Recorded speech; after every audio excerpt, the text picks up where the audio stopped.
Does it feel like we just never left? We're just here, just every Monday. Here we are. I feel like we live here now all the time. We do. Well, good morning and welcome back. Welcome to the latest episode of the Project Failure Files. This series is for anyone who manages projects or project teams or anything like that for a living. I'm Sharon Weaver, founder and CEO of Smarter Consulting. And I am Christian Buckley, the founder of Collab Talk, and welcome to another episode of our series where Sharon and I explore various management, project management, business analysis topics from the perspective of what not to do as you manage projects. In each episode, we talk about the common pitfalls, share personal stories and experiences, and explore strategies and best practices, hopefully best practices, to help you to be successful.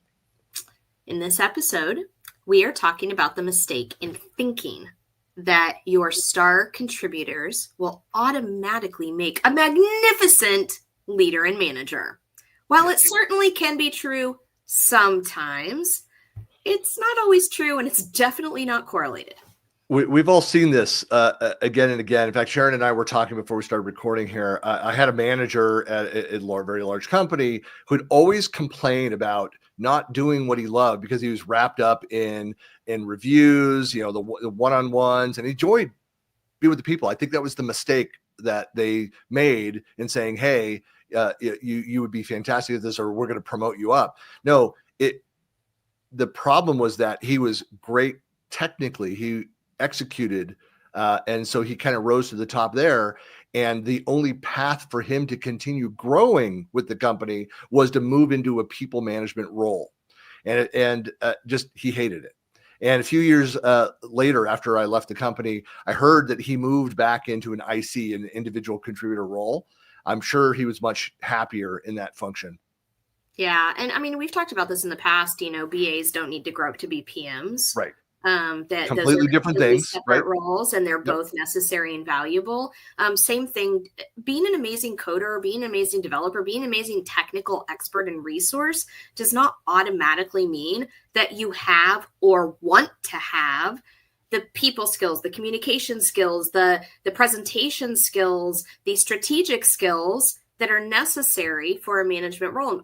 Maybe you don't want to even do that with your life. Not all skills need to transfer, not all skills do transfer. Yeah, I'm looking forward to the conversation. Again, we have lots of stories there. As with every episode, please feel free to comment throughout the episode, share your experiences and any examples or feedback that you may have missed, and we'll get into it. Yeah, let's get started with some definitions. Well, what definition of this? I think it's around like the myth of that. Automatically, I'm good at my job, therefore I have that a different job. You're really good at this. We want to reward you by putting you entirely out of your comfort level, things that you're not proven to be good at, and there you go. I think it's an important topic because oftentimes, and I remember when I was really young, it's so funny, like I feel like now we're the older ones. But it's interesting because when I was young, you always questioned, like, why did they bring somebody different in to manage the team? Or why did they bring somebody from somewhere else? Why did they hire from outside the company? And there's this kind of heartburn around the idea that, well, why didn't they bring somebody up from inside the team or inside the company? And I think truthfully, because there's this myth that either somebody that already has that skill set should get promoted, or somebody that's not on the team would make a good manager. And both of those can be reasons to cause all kinds of issues, as opposed to identifying what the role is and making sure the right people are in the right roles. Yeah, I think the idea, in fact, years ago, I wrote an article, it's out on LinkedIn, called the myth of the well-rounded employee. And again, this idea that because they're high performers, that they do tend to excel at whatever you put in front of them, but that doesn't mean that, one, it's their intended career path, that they're interested in doing that they can make that transition over. Again, a lot of people that are good as IC role, I love in different IC roles, it's like, as I've often said, I love having a full inbox and work to do, go and do those things and I'm fine. I'm comfortable with the reprioritization and kind of all these different things, and being kind of open about here's what I'm working on, and here's my focus, and all those doing those things. As a manager, like, you're responsible for the work that other people do. And there are problems when managers spend too much time doing IC work instead of doing their management responsibilities. There's managers that are incredibly bad at the personnel side of things. They don't have relationships with their direct reports, much less their skip level reports, depending on the structure of the organization. But for an organization, again, I've worked at a couple of companies, the only way you can be promoted, that you can move up and have career growth with that company, is that you have to go and take on those responsibilities. It's one of the reasons why you started to see a brain drain from a number of big companies that looked at it like that, where they were losing these top technical people. And instead, great example is Microsoft. They went and created a path for ICs, individual contributors, to stay and be nothing but technical. They created like their track to become like a technical fellow. Yeah, I remember there was a big push around that in general in the tech industry, because my managers for, like, I don't know, 5 or 6 years were like, when are you going to get your MBA? When are you going to get your Six Sigma Black Belt? When are you going to go, like, you need to go take this program? And I'm like, why? And they're like, well, we really want to, shape everybody into leaders and managers, because there's this big gap and we're going to need people in those positions. And I really do think there was a very, very big push around the technical community to say, you need to do this. Now, thankfully for me, I kind of had the opposite experience. I love being an independent contributor, but when I started stepping into more of a leadership and a management role, I'm like, wait, this is kind of fun too. And it was nice that I got to have the opportunity. But I think at the end of the day, what I have really come to learn is that those are two separate roles. Right. And like you said, there are days where it's very, very difficult if I have to step out to do more IC stuff or more technical work. And it definitely makes my leadership and management role suffer. And it's hard. It's really hard to find a good balance for that. And we'll kind of get into some, ideas of how an organization can go and change that. I mean, one would be to develop a program. A lot of companies do this, where you can go in and you can take classes on, you can go outside of the company. If you're not big enough to have a learning department, education, or whatever part of HR, however you do that, send them outside to look at training around emotional intelligence, of things like delegation, conflict resolution. I know that if you've ever read the books that are just around conflict resolution and crucial conversations. What's the second one too? It's like the part 2 to that one. Everybody knows Crucial Conversations, but it's the other one. But my book is in a box. Otherwise, it used to be in a cabinet behind me. It's no longer. So I can go look that up. No, there's so many good books. And that is another big difference, right? I mean, if you're going down a technical track, you're going to spend a lot of your time and effort on consuming more technical knowledge. And if you're going down a leadership track, you're going to spend more time consuming more leadership knowledge. And you're absolutely right. There's a lot of great stuff out there for that. I remember having a conversation with a direct report who was moved to a PM role, but was very technical. And he was an analyst, a data analyst, and had those skills, and was technical support for years, and had like a technical undergrad degree. So came up through that path. And so he took the PM role because he wanted to go more of the management track. And he was upset that there was somebody that came in that was younger, more junior, but was really good at the people management, the organizational skills, not a technical bone in her body. And so he resented the fact that she was moving up and became a team lead, and he wasn't even on her team, so he didn't get that shuffle. But said, why is this? And I said, let's sit and talk about what this actually means. Like, what do you love about your job? What are you doing? I said, you're to be like a technical PM, which is a role that I had as well. Like, I love that aspect of, I'm there with the engineering, the analysts, like that side of the business. And I was okay to let others go do the rest of the political structure of that thing and selling things up the chain, like that side of things.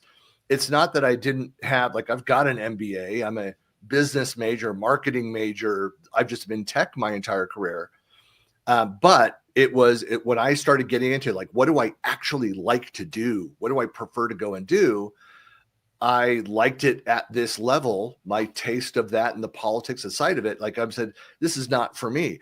I may never hit the VP at this massive global company, may never be on that track, and perfectly fine to be an IC or a manager, or even a manager of managers over in this more technical area. I think more people need to understand what the role actually entails. And it's not just the next layer up and I've got people under me. It's a completely different role.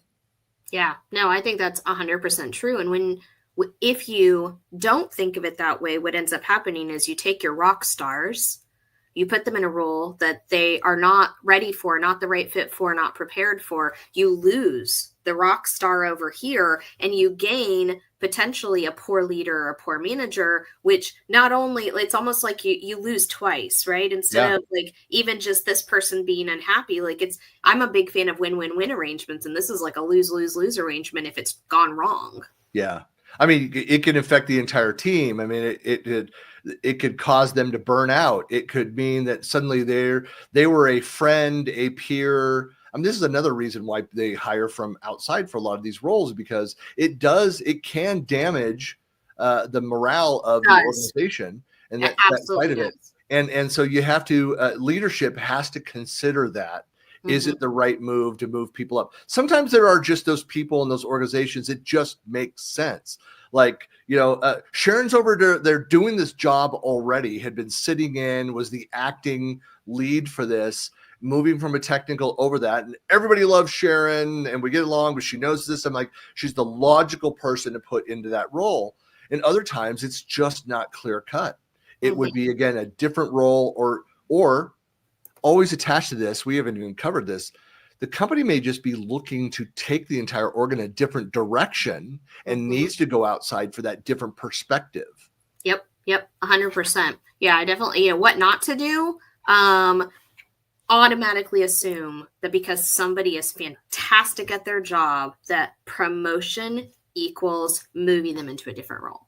Right. It's again, that's why if I were an engineer, software engineer going in, and there's opportunity was in front of me, but I would have to, just like you're interviewing for a job, you're in this company, but you need to go ask those questions. Like, what's my day-to-day? What are things? Go and shadow, have a mentor or shadow another leader that's in a similar role, and to see, well, what does this actually entail? Because again, I see this with technical people all the time, is that what do you actually enjoy doing? Because you'll not be doing as much of those things. Like, and are they ready? Have they been prepared? Like you said, there's like shadowing. Like, are you thrusting somebody into a role that they know nothing about? Like, are they prepared? Are they onboarded? Are they trained up? Do they have any clue what's about to happen to them? And what's going to happen to the work that they were doing before? Is there a plan for that? I will tell you another thing. Or they won't let go of it. That's the common thing. But yeah, I was going to say, I've seen where this happens too. And yeah, exactly that. They don't let go of it, or they're the primary resource. So now they're doing 2 high-level rock star roles. Yeah. Some of the common signs that a high performer moved into management is struggling in that role, is that they're micromanaging instead of delegating, because they can't let go of the going and doing it, and nobody can do it the right way. I could do it. That's why they were a rock star of getting that stuff done, but they won't let people do it their way. I always say that this is a complaint that I had early in my career, especially, is that tell me what the outcome is, tell me what the end result should be, and then let me do it my way. It's like, like, get out of the way of me getting the job done. It makes me think of Dilbert and the boss standing behind him, like, click there, no, you fool, yeah, you can't do that. So one, micromanaging instead of delegating. Second problem is that they really avoid a lot of those difficult conversations. They aren't providing constructive feedback to their people, timely feedback. Yeah, I think technical resources, and I'm gonna I'm going to go out on a limb here and say technical resources are trained to solve problems. They're trained to create solutions. They're trained to think analytically about things. And just by nature of the role, I don't think they're heavily trained on those communication and critical conversations and strategic planning and things like that, unless you have done this very intentionally. And so it becomes very obvious very quick.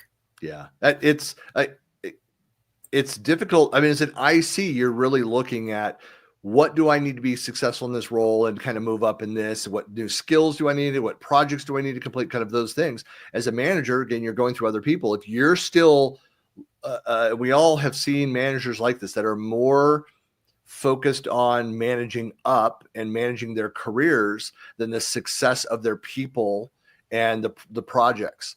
And I think back on my management jobs. I think of terms of the broader projects and who was on there. I'm not thinking of like, I did this. It's through what was accomplished through those different teams. And I mean, that's an important thing. It's one of the distinctions when you're interviewing for these different roles is listening to how people describe projects. Is this an I or is this a we?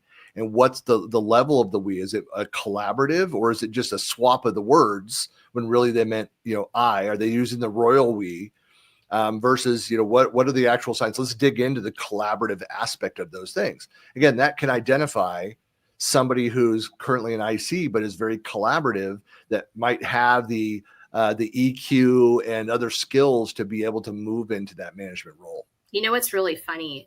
Like personally, I've been reading a lot of leadership books lately, developing my leadership EQ. And one of the things really hit home this last couple of weeks and this is going to be perfect for this, is that I was reading one of Dave Ramsey's books around leadership, and he was saying something about, remembering that a good leader is a servant leader and they're there to take care of their team. And it really connected to me that an IC is the person leading the path at the front and saying, I'm so good at knowing what I'm supposed to be doing and where I'm heading that I can make sure we all get there safely. And the leader is at the back of the group, making sure that everybody gets there. And right. I think often we think that an IC, because they're so used to being at the front of the pack, should stay there. But when you switch to being a leader, you need to hand it off to a different IC so that you can go to the back of the team. And that really struck a chord with me, coming out of the IC role into the leadership role, about the fact of where you actually sit in those two roles. And it's just perfect for this conversation because it really I was like, oh, wow, that's huge. Well, this is both of us as being parents, I would never think of I'm going to lead my family to safety. It's not like, hey, I'm up on the hill first and, oh, who did we lose? No, you're at the back making sure if there's someone to be lost, it's you, but you've got your family to safety first, kind of thing that. That's a better way of thinking about this model and the differences between them. I want somebody I'd look at somebody on my team, up in front, with the machete going through the jungle, cutting things down that. I'd be hey, you're moving too fast up there, or you wait for us, or hey, that's going to be too steep of a climb over there. Can we go back around from the back? Yeah. A little bit of a backseat driver. I just got that as I was saying that. But again, ensuring that we all make it, because does it even, we need to all make it. It's we no need person both. left behind. Right. We do need both. But right. You need to understand that if you're an independent contributor, that skill set is fantastic for making sure that everybody gets there. But yeah, you're absolutely right. You have to focus on the group, not on yourself. Yeah.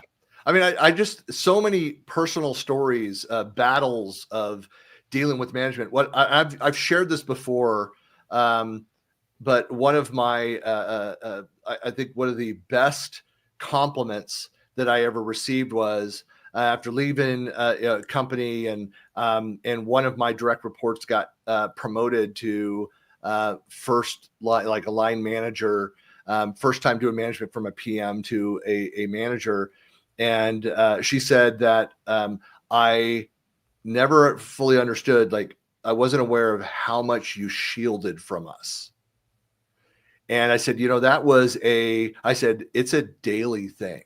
Mm-hmm. You guys were blissfully unaware of just like this, and what I was going out and defending for the team, and budget and bonuses and kind of all of those things, and ownership of and accountability for a project, like all of that stuff. Political stuff. You had no idea that stuff was going on. And she said, thank you. Like, it was like, I get it now. She's like, it's rough. And she even says, like, I don't know if I like, everything about this. So again, we do this as parents too, right? Yeah. We do this as parents. We shield our kids from the tough stuff until they're ready to handle it. I think if you're a good PM, Scrum Master, leader, you are shielding those people from the stuff that could slow them down, that could stop them. You're helping them get rid of roadblocks. And a really, really good leader is out in front looking for the roadblocks that could be coming to make sure that they're not in the path to begin with. I do want to slip into it, since we talked about books. One that I had a stack of them because I would give it to my direct reports, but the book called First Break All the Rules by Marcus Buckingham. Mm-hmm. And a great thing about that is, and it goes back to the article that I wrote, I'll have to put it in the notes. I'll have to remember this, but is the myth of the well-rounded employee, is this idea that like everybody that we hire has to be good at everything that we hand them. It's like, no. Part of good leadership, I believe, and I think the book kind of follows this model, is in identifying what people's strengths are and play to people's strengths. And so I've managed teams where I had like the island of misfit toys, where people that were like savant level, experts, just passionate about and were the best at certain things. And I would build teams based on those strengths, pairing people that were super technical, but couldn't communicate in front of an audience and fearful of getting up in front of the audience, with somebody who didn't have a technical bone in their body, but was excellent at that organizing and presenting that data. In fact, in that scenario, I had to go, and afterwards with the leadership team, they were so impressed by this leader and unimpressed by the few questions they threw at this technical person who had a fear of, standing in front of crowds, and they were grilled a bit, saying that they just thought that this PM was fantastic. And I said, everything that they did was from the technical person. Like, together, they are a superhero. They're just fantastic. Yeah. Apart, like, they were just not as good as they were together. Mm-hmm. And that's part of, management, to go in and look at that. I was going to ask you, Sharon, like, when you look at in your organization and your experience with this, what makes a good leader different from a rock star individual contributor? Like, what skills do you look for, or are you aware of that really help you to form that opinion? Yeah, I definitely think, those that make good leaders are the people, and this is so funny because it's like based on what we just talked about, right?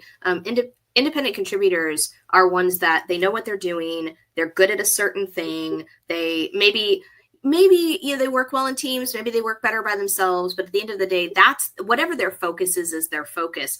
And I'm not saying that they can't communicate, but ultimately their priority and their focus is their craft, whatever it is that they're delivering. Whereas, and maybe they're capable of being a leader, but that definitely makes them a good independent contributor. I think people who are good leaders, like we were just talking about, are people who are constantly watching the people around them. How can I make things better? How can I communicate with people? How can I connect the dots? How can I collaborate better? How can I help somebody that's nearby? It's, when you see the people who are really aware of what's going on, watching for other people, they're not as concerned about their own priorities as they are about the team around them's priorities. They tend to be very team focused. We kind of said this, I remember when I was younger, like showing up to events or, group type things, they're the first people to show up and they're the last people to leave. Whereas independent contributors kind of come in and they do their thing and they get out. And there's nothing wrong with that because, often that's needed too. But strong leaders, I think, really are willing to serve the team as opposed to serving themselves.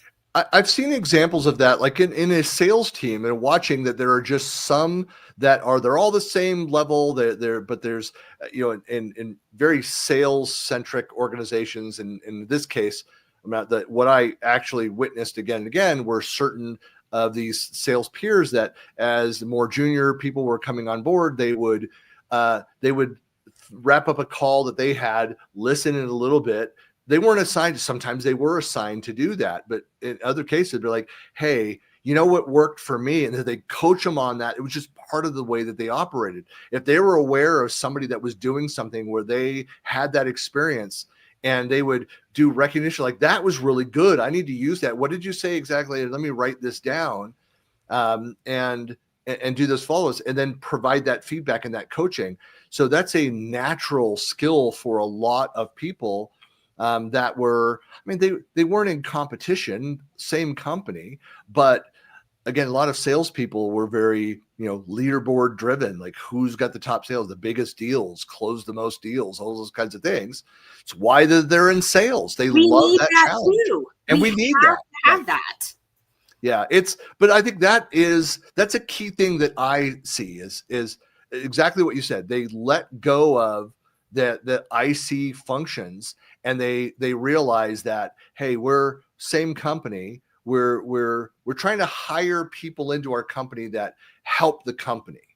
And so if I've got feedback, if I see behaviors that need to be improved upon, then I may go over and say, hey, I noticed this. Look, I've been burned by this in the past. You really should consider changing this up, doing this differently, or like that. That's the advice. I would do this with my direct reports, where I would say, sometimes I would say, hey, look, there's nothing, like nobody said anything. It's just like behaviors that I've seen, just to make you aware, like to be careful with this, and that, like this topic, or do this, or you might think about this approach with this person. And you say, when you, as a manager, when you say, hey, can I talk to you for a minute? And you like close the door of your office, if you got an office, or you lower your voice in the cubicle, that instinctively makes people fearful. Like, oh, what's going on? Like, what did I do?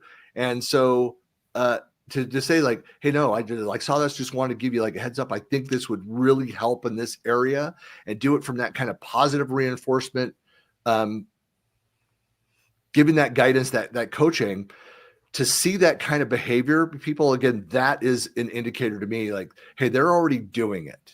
Mm-hmm. They get that side of it. They can't be failing in their other role. They still need to be. I think with especially frontline managers, that first management experience, you still have to be a subject matter expert. You still have to have some degree of that. It's not always the case. There's some people like, I'm terrible at this. Like, I know somebody who like went in the teaching profession, hated teaching, but got into like, what do you say, hating teaching? The going through, it was more of like an operations person. And so he moved into administration in education, and really good at it. So speaking of, what happens when you have one of those rock stars or high performers, and they're like, I want to go up, but I've already hit my head at the top of the ladder, like now, and I don't really want to manage, and I don't really want to lead, but I do want to be, I want some sort of an ability to know that I'm moving up. Like what kind of options do you think they have? Yeah, there's sometimes you're just limited. I mean, if it's a smaller company, especially, to say, hey, look, this is what it is. This is what we do. And we don't want to lose you. Like, there's always like more projects, bigger bonuses, those kinds of other incentives. But from a career perspective with somebody, I think, and I think this is a leadership skill, is to recognize like you're outgrowing what we can give you here. Mm-hmm. Maybe there's an opportunity to expand and create a new role. Again, I use that example of Microsoft, where they were realizing they were losing these top level ICs because they were forcing them to go into management. Is they then created the path there. So that is another option there. But the other thing is that you don't want to burn the end of that relationship. If they are graduating out of what you could provide and you have that limit, you want to maintain the relationship, like maintaining the relationship with them, being supportive if they move to another group, especially internally. That's really important, because again, you want good people in the company. Ultimately, the company you want to be successful. And so if you treat them like junk because they want to leave your business unit, then that reflects on you and your business unit, not on what they go on and do inside the company.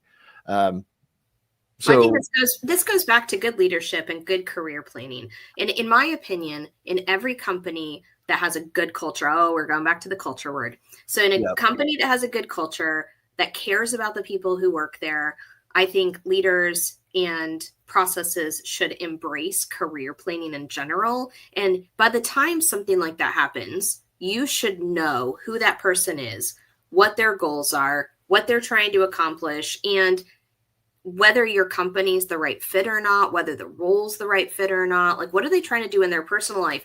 I mean, I remember when I was in that position, and one of the opportunities for me was, could you just simply invest more time and energy in allowing me to become a thought leader in this space? yeah. I just want to go do more community events. I want to write more things. I want to share more, let me be that thought leader that our company can be proud of. Yeah. Because I think whatever you look at, I think when you get to the high level of an independent contributor and you don't want to move into leadership, I think there are ways to make that happen, but a good culture is going to foster and promote the things that are important to that particular contributor. There are limits on how much you can motivate somebody financially.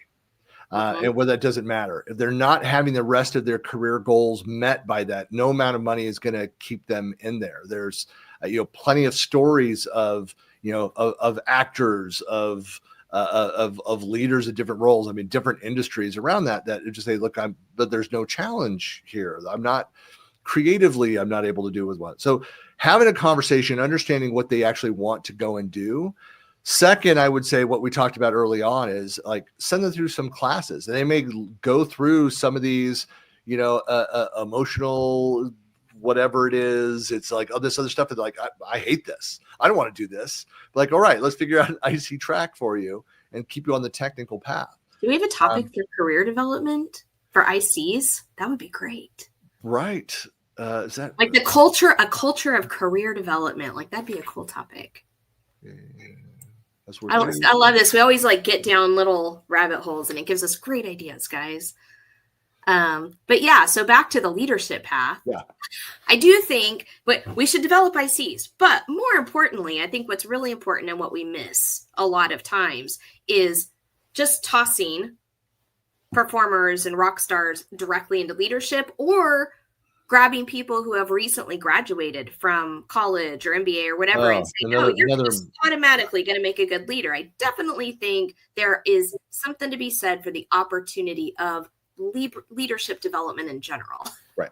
Well, so I'm a big believer that organizations of a certain size should have internally some kind of leadership fundamentals courses, training, recommended online. I mean, there's plenty of services that are out there if you're a smaller organization, but have those things together, and maybe even have one of my first companies I worked for, there was a required reading list for managers to go through. And I loved some of those books. It's where I discovered the book, The Goal by Eli Goldratt, a fantastic book, which is written more like a novel.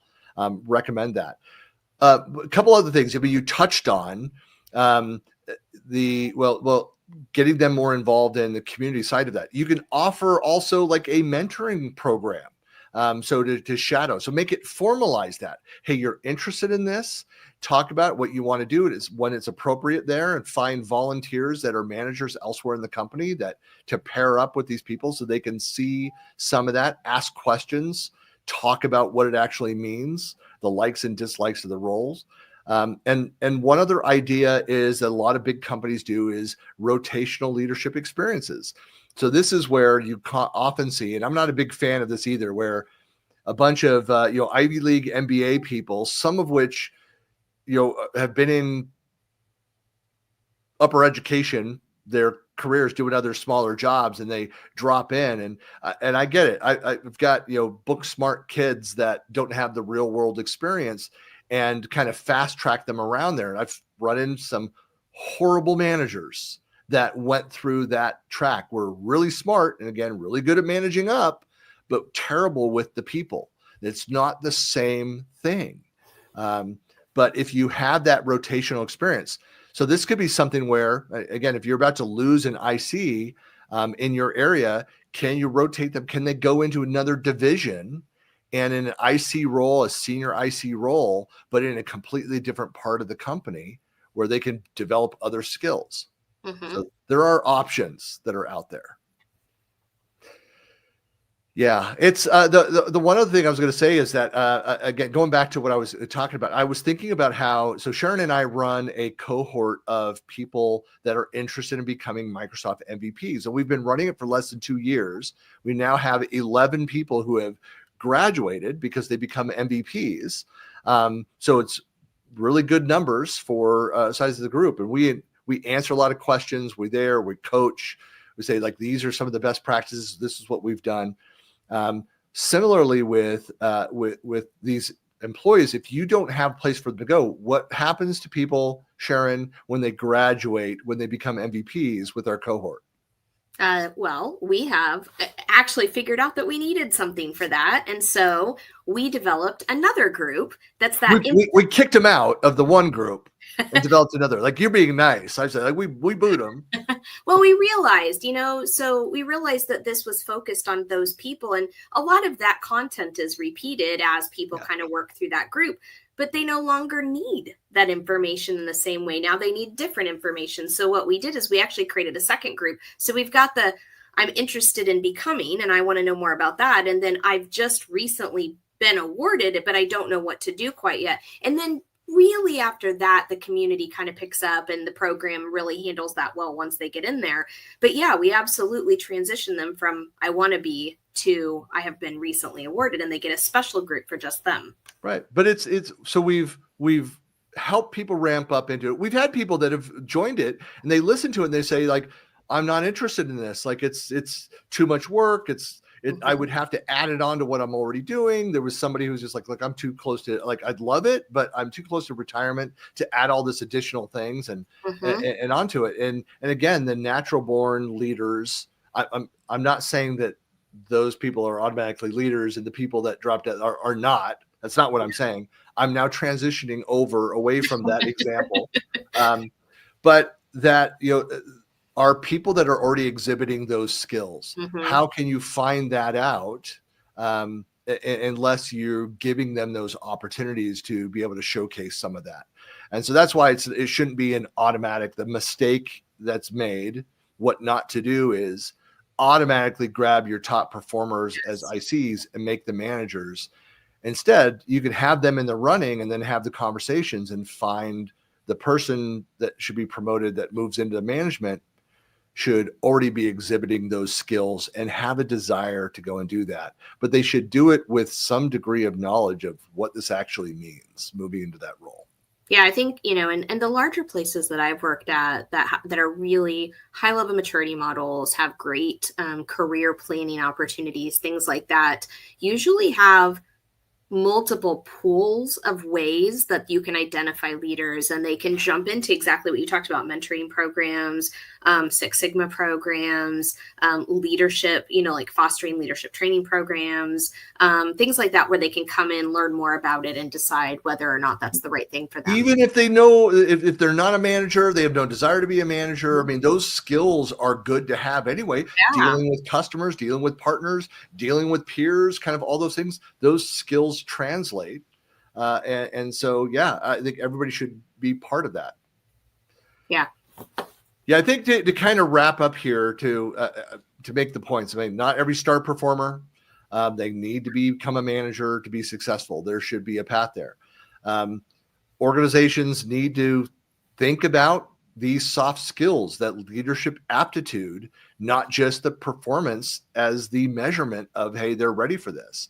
I think my point I've tried to make a couple times too is that realize when, hey, we've given all we can, here's the options, here's what we could do but it makes sense for organizations to not burn the bridge in that relationship, even in supporting them, giving them, a recommendation letters if they go outside of the company and doing that, because they can be a strong referral of people that would, as you're looking to fill that role, do you have any recommendations, outside that might be good for this position? maintaining that relationship will only benefit the company by having, it could end up being a boomerang. Later, the company grows, there's other opportunities. Somebody that you loved, that there just wasn't the opportunity, they could come back.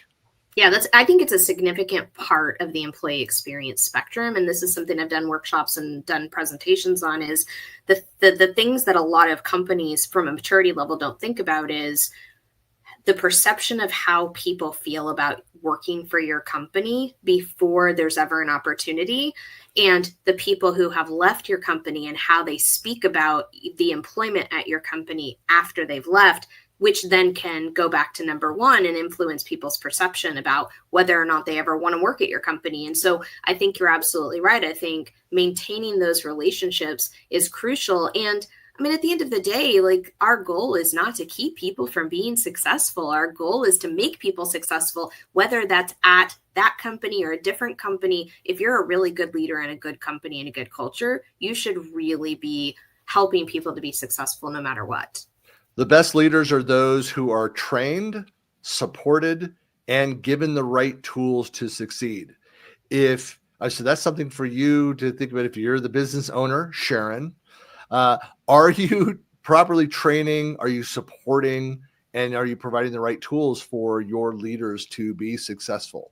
And that's something that always I do too, is that did I, as a project manager, as a manager, as a leader, as a founder of a company, I always look inwardly and say, this project failed, or this person failed in this role. Like, what could I have done differently? Did I not support? Did I not do these things? In every case where I've looked at for myself, it's always been they are the bad seed. It's never me. I'm going to be really honest. Like, I think about this a lot, and anytime there's any gap in anything, the first thing I think in my mind is, was I clear? Was I helpful? Did I support them? Did I give them the training they need? Like, I try really hard to never go to people didn't want to do their job. I really try to go to, did I equip them properly? And I think good cultures should constantly be doing that. Agreed. Rinse, repeat. Mm-hmm. Yes. Well, thank you everybody for joining this episode. I know we went a little bit longer than we're trying to keep this thing to, like, the goal is 30 minutes. We never hit that, but that's like the goal. But we're at 40 some change. Close, really close. We're there. If you want to complain about how long we go too long as we go, reach out to us through social. And of course, you can find us, all the past episodes, out on YouTube. If you go search for hashtag with no spaces Project Failure Files, or on either one of our profiles, you'll find all of these things, as well as, I guess I should, you go to projectfailurefiles.com, of course. I also have it in the media assets here. You have all kinds of up there. Yay! There we go. Look at that. Woo! Ooh, so that's what you'll actually see on the page, and there's nothing much out there yet but to sign up for the email list. But we'll be adding more and more. There's lots more planned this year around it, so definitely get on the mailing list. What that'll do initially is that it will, once we start doing that, it'll be like, here's what the last episode was with links to that and the summary. And then there will be, here's the topic for the following week. So be sure to tune in, and with links to all that good stuff. So exciting. Yes, it is very exciting. So, well, thank you everybody for joining us. And Sharon, as always, we'll see you next time. Next Monday, every Monday, 9 a.m. Pacific, for the rest of our lives. We'll see you there. Bye. Bye.